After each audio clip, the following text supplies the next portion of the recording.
Hey there, planty friends. Welcome to the Plant Terrace, where I post once a year.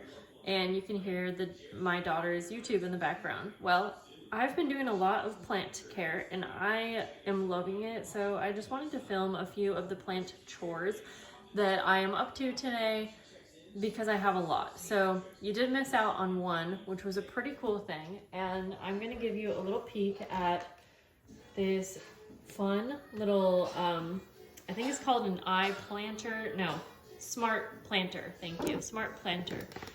And not only does it have a humidifier right here, but it has a little plant light.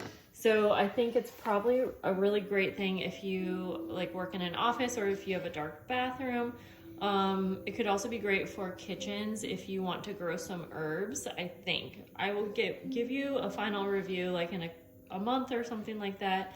I went ahead and put a begonia in here because in my experience those want more humidity and light, so I think I'm gonna put it in a bathroom. But moving on, I have a lot of like cuttings and things like that that I want to combine. So right now this plant right here has just kind of been struggling, and I think it's in old dirt, not the best draining dirt. I don't think it's getting watered very well.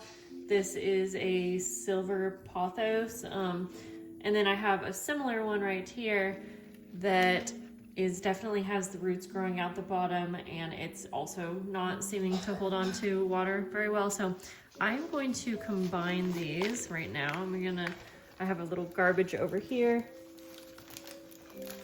So yeah, every time I water both of these, the water it's not like able to, I guess, penetrate the soil very well. Oh, and little did I know that sometimes plants that we get from like a nursery, no, not usually, more like a grocery store, have these dang pieces on here.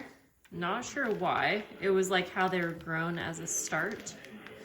And it can really stunt the growth, so that actually could make a lot of sense too. Gonna get rid of that.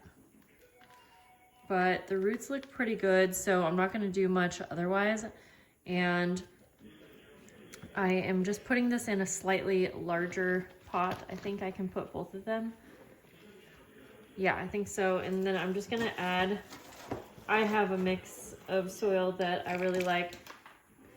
That's mostly orchid bark, some perlite, some warm castings, and some like regular just soil.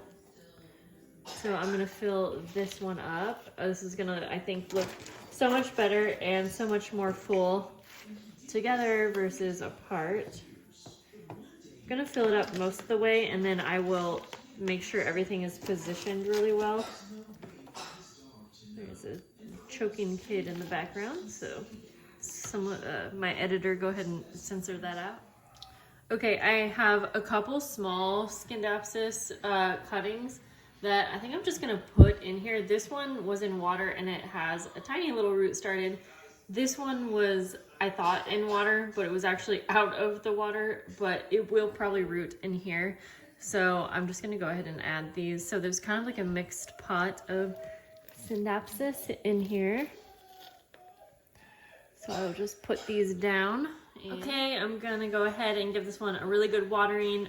Both of those plants needed to get watered anyways, and I have a mix of filtered water and this arbor plant food. So I'm just gonna go take it to the sink and make sure the water drains through really well. And then I'll keep it moist for like the next week while it's kind of getting used to this new planted situation. Next up, I have a few cuttings of this Rhaphidophora tetrasperma, I think it's called. And I think my old one was just not, I think it was in way too big of a pot. So I'm gonna pot it up with this little cutting I got as well. And I am putting it in quite a small pot. This is like a 5-inch. But like I said, I think I had it in too big of a pot. So I'm just gonna see how it does in here. The roots are pretty small. And this is a self-watering pot, so I think it will be good also. Just have to go ahead and put these little pieces through.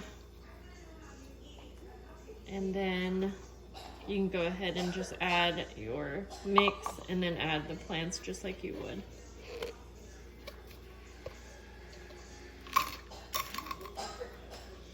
So you just want to make sure that both of the trim, or whatever you want to call this, is in the water area and then also up in here. And I just kind of hold it while I am adding my mix. Just to kind of hold it up a bit, like when getting started, so that it doesn't get smashed down, if that makes sense. I don't think that you have to worry too much, because as long as it's in your soil or mix, it really will wick up that water.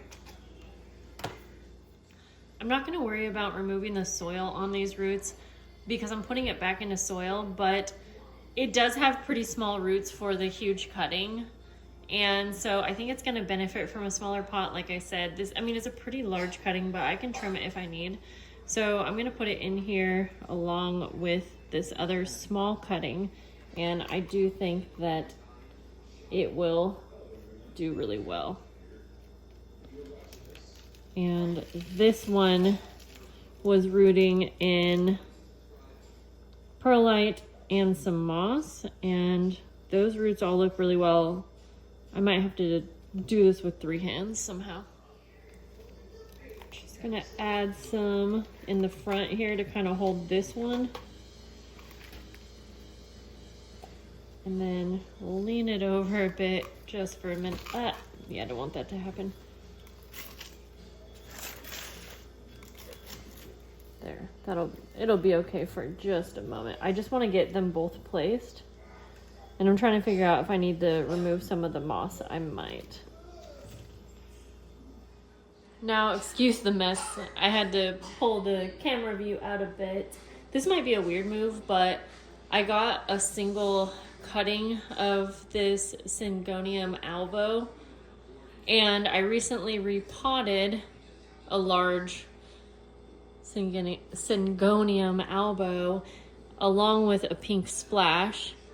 And instead of making a whole second plant of this, I have so many plants, I honestly think I'm just gonna pot this in here. Yeah, I'm gonna. So I hate when plants are rooted in perlite. It's just so messy.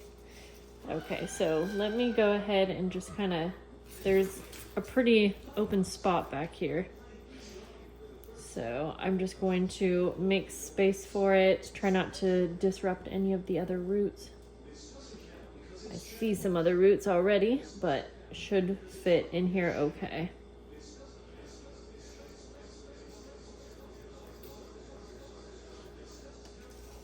Try to shake off as much perlite. These have a lot of roots, but again, I think I'll be able to get it down there best I can, and the roots should kind of redistribute. Yeah, this is gonna make this one look so nice and full. Then I'll put an extra soil on top just to anchor it down a little bit. So over here, and just kind of top it off a little bit. Oh, Arlo, my daughter in the background, if you can hear her, she has a new cold and summer just started. And the dog wants in. I was trying to work today and that wasn't happening, so I said, okay, I'll just cook dinner and repot plants and film a video? Question mark. Next up, we have a Syngonium Panda. And I do think I will put it in this right here. So I'm gonna go ahead and start adding some soil first. This one also was rooted in perlite. Let's see how big the roots are for this one. I'll do it over the garbage down here. Ooh, I think there's a lot, but I think, yeah, there's so many. So many roots, but I honestly think that most of my plants that are just like a few leaves big do totally fine in like a 5-inch pot. And I do find that it's better to have them root bound than not, but I just ripped out the end of this little thing, so I'm gonna fix that first. Okay, excuse the mess, but like real life. So for these self-watering planters, you can just add water to the bottom vessel. There's like a little area right here, and it does come with this like little lip that you can put on. But when I'm doing my very first watering in these, I like to make sure that the soil is saturated. So I will just turn this on the shower mode and just go like this. If I need to fertilize, I will, but I don't need to fertilize this one. Some soil might fall out, but I can move this as well.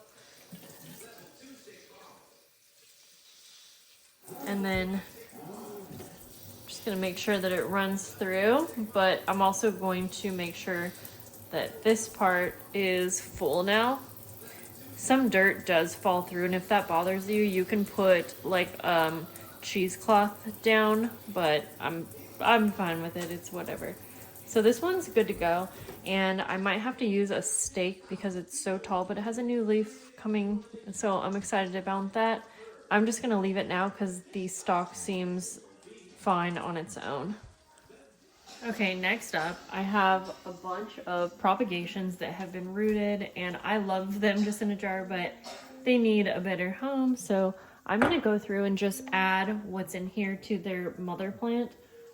I'm gonna start with this Epiprinum pinnatum albo. Variegated, I guess.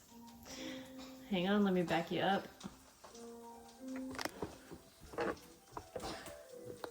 So yeah, this is already like a very full, oh, it's so beautiful.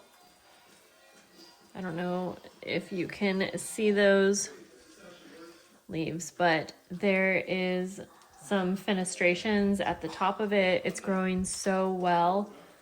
Yeah, the top has some little fenestrations, like tiny ones, and I am obsessed with when these leaves grow like, I don't know, like really cool leaf shapes, like slender, I guess you could say. Let me show you an example, and then I'm gonna pot in. Oh my gosh, there's so many new leaves. This one is like one of my favorites for sure. Well, anyways, I'm gonna go ahead. Oh, right here. So this is an example of like my favorite leaf. It's just a really cool shape. It has some inner fenestrations. And so I'm gonna go ahead, and I took a cutting because sometimes it will start to give me like some runners, but not too often. And then I will just cut those off. So I'm gonna try to get this out of my cup here. Wow, this one has so many beautiful roots, and then it has some new leaves, and I think it's gonna work perfect in the front here, but it's gonna take me some work to get it down in there. So this will probably be messy. I might do some of it off camera. It's less stressful, and then I'll show you what the final look is. So what I do when I have a full pot, I will kind of drill a hole down with something like this, and then I just pretty carefully will start to push those roots down.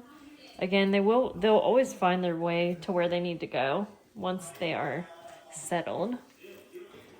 So it's okay if you end up breaking a few, but I am pressing pretty gentle. And then to make it a little bit easier, you can always add a little bit more fresh soil on top just to give it a bit more support. So I'm kind of compacting that all down. And then I'll get a scoop of fresh dirt and place that on top.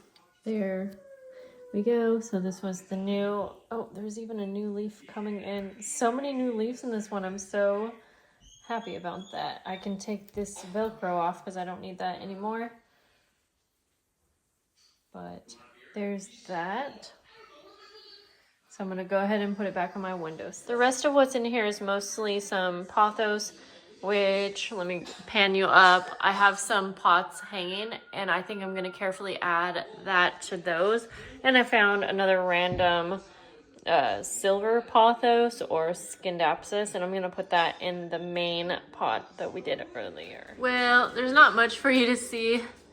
This should hopefully get fuller, but I have one last task. The other day, I cut my original Monstera because it was just growing not great. So these pieces have grown little roots, and I want to plant them all together to try to get a more full pot. All right, this is the bottom cutting. Now this leaf was already yellowing because it was like the first ever leaf and it's had damage to it, but I can always cut the leaf. I'm not gonna cut the stem because that's where all the good roots are. But this Monstera has never had amazing roots, and I had it in a huge pot because sometimes people will like always just insinuate that you need to have things be up potted all the time. But in my experience, it seems like root bound is the way to go. So I am going to use this like 8-inch pot, and I'm gonna put my really large clippings into here, but they don't have a ton of roots, so I think it's gonna be fine for a little bit. Kind of crazy because this plant hasn't had new growth for a while, and I triple checked to make sure there were no pests, but this one came out pretty damaged, and I think it just didn't have enough humidity. But it has a new leaf now that it's been in water, and it has some water roots, so I'm gonna go ahead and I'm gonna cut this damaged one. Bye-bye. Let the new, hopefully that's not gonna destroy the new leaf, and if it does, another one will come. So I'm gonna try to situate these. I took some of the dirt out of this pot, and then I have 2 more large cuttings, which just have some water roots. But I think Monstera are pretty hardy, so I'm just gonna put that down in there. And I'll probably put a stake in here if I need to, because again, these are large, I know that. This one doesn't have very many roots, but I think it'll be fine if I keep the soil moist. I think I'm gonna put this one up front. Yeah. Now, kind of hard to give you a good view, but I'm just gonna start filling this up with soil. All right, I still gotta clean up a bit over here, but I added a few extra cuttings into this one. This is a Siltepecana, and it has pretty cool like embossed leaves. And so I added some fresh dirt, soil, whatever you want to call it. And then I'm just gonna move the rest of my newly potted plants to their places. I'm gonna turn this too because it definitely gets one-sided growth. As you can see, like it's so much prettier over here on this side. And yeah, I'm gonna put everything back. Let me know if you guys like this kind of video, and I can bring you along for the journey for other planting videos. All right, see you later, bye.